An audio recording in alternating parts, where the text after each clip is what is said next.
Magandang umaga mga kahuan, narito na ating ulat panahon ngayong araw sa Pilipinas. Nakalabas na po ng Philippine Area of Responsibility. Ito binantayan natin na si Bagyong Helen at patungo na po ng Eastern China. So ibig sabihin po, wala na tayong bagyo na minomonitor sa loob ng Philippine Area of Responsibility. However, asahan pa rin po mga paulan ngayong araw dahil pa rin yan sa habagat or southwest monsoon na slightly in-enhance po nitong si Bagyong Helen. Samantala, base rin sa ating latest satellite animation, meron tayong mga cloud clusters or kumpul ng ulap na namataan dito sa kaliwa at kanang parte po ng ating bansa. And meron ditong possible po na mabuo ng mga low pressure areas sa mga susunod pa na araw base na rin sa ating tropical cyclone threat potential forecast. But within the next 24 hours, wala tayong nakikitang mabubuong bagyo sa loob ng ating area of responsibility. Ngayong araw, asahan pa rin po ang minsan malalakas na mga pag-ulan sa western section ng ating bansa, lalo na dito sa Luzon dahil po yan sa southwest monsoon. As early as this morning, meron na tayong yellow warning dito po sa mga probinsya ng Zambales and Bataan. Paminsan-minsan malalakas po na paulan na mararanasan po dyan, kaya't mag-ingat sa mga posibleng pagbaha at pagguho ng lupa. May chance din po na occasional rains or paminsan-minsan mga malalakas na mga pag-ulan dito sa Pangasinan, Tarlac, Pampanga, dito rin po sa bahagi po ng Occidental Mindoro and Northern Palawan dahil din sa southwest monsoon, habang may mga kalat-kalat na ulan and thunderstorms pa dito sa natitirang bahagi ng Ilocos Region, Abra, Benguet, bahagi dito sa may Nueva Ecija, Bulacan, Metro Manila, Rizal, pababa ng Cavite, Batangas, Oriental Mindoro at lalawigan po ng Romblon. Mag-ingat pa rin po sa mga banta ng pagbaha at pagguho ng lupa sa inyong areas at makipag-coordinate po sa inyong mga local disaster risk reduction and management offices kung kinakailangan po ng evacuation.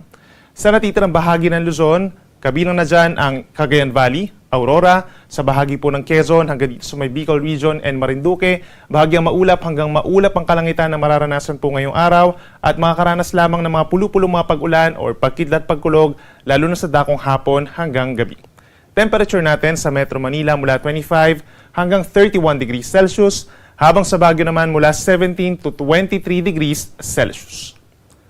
Sa ating mga kababayan po sa Palawan, lalo na sa may northern portion, asahan pa rin po ang paminsan-minsang malakas na ulan dahil po yan sa southwest monsoon pa rin. At dito sa may western Visayas, pinakamaapektuhan po itong mga areas po ng Antique and Iloilo, kalat-kalat na ulan and thunderstorms. Sa natitirang bahagi ng Panay Island plus Negros Island region, asahan naman yung bahagyang pagbuti ng panahon at mababawasan ng bahagya yung mga pag-ulan natin. Habang sa may central and eastern portions of Visayas, fair weather conditions ang iiral or madalas magiging maaraw, nasasamahan lamang ng mga pulu-pulong pag-ulan or pagkidlat, pagkulog lalo na sa hapon. Temperature natin sa Metro Cebu mula 26 hanggang 32 degrees Celsius. At sa ating mga kababayan po sa Mindanao, makakaranas pa rin po ng maaraw na panahon ng maraming lugar except dito sa may areas ng Caraga Region. As early as this morning, meron mga tsansa po na mga saglit na pag-uulan. Sa natitirang bahagi ng Mindanao, meron din mga afternoon or evening rain showers or thunderstorms na nagtatagal lamang po ng 2 hanggang 3 oras. So kung lalabas po ng bahay sa hapon, make sure po na meron tayong dalang payong.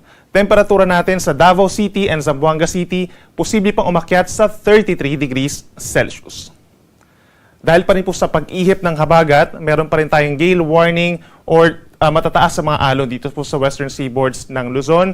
Asahan nyo hanggang 4.5 meters sa western coast of Pangasinan, gayon din sa Zambales, western Bataan, gayon din sa northwestern coast of Occidental Mindoro at western coast of Palawan. Kapag meron tayong gale warning, pagbabawalan po yung ating mga maliliit na mga seaboats, lalo na po yung ating mga kababayan na nangingisda. Habang sa natitirang baybayin pa rin ng ating bansa, asahan ngayong araw ang 1 hanggang 3 metrong taas na mga pag-alon. Iiral pa rin ang rough sea conditions or maalong karagatan sa baybayin po ng Ilocos Region, Zambales and Bataan. By tomorrow po yan, then pagsapit po ng weekend, asahan pa rin po sa may Ilocos Region, Batanes and Babuyan Islands ang maalon na karagatan. At para naman sa ating 3-day weather forecast, bukas may mga areas pa rin po na magkakaroon ng paminsan-minsang malakas na ulan, kabilang na dyan ang Ilocos Region, Zambales and Bataan, habang cloudy skies with some scattered rain showers and thunderstorms pa rin sa may Cordillera Region, Tarlac, Pampanga, Occidental Mindoro at lalawigan ng Palawan.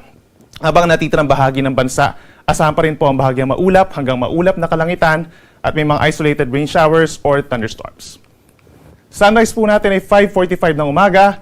Sunset ay 5:54 ng hapon.